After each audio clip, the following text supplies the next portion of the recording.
in collaborazione con Glam Vision e K-Facli. Dramma a Trento, attraversa la strada e viene travolto, muore il sessantenne Sergio Tell. Covid, altri 2 morti in Trentino, entrambi non vaccinati e 2660 nuovi positivi.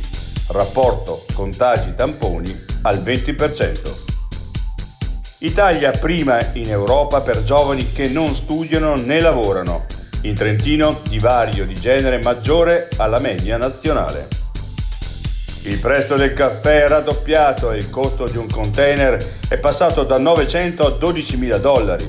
La torrefazione Bontadi, colpita tutta la filiera, inevitabile ritocco dei listini. Amnu e Stet si fondono e nasce Ambiente, servizi di qualità a oltre 20.000 famiglie, parole chiave, efficienza, innovazione, lungimiranza e trasparenza. Pratiche di successione? Contabilità per professionisti? Contabilità per enti non commerciali? Contratti di affitto? Rapporti di lavoro domestico? La vita è già complicata.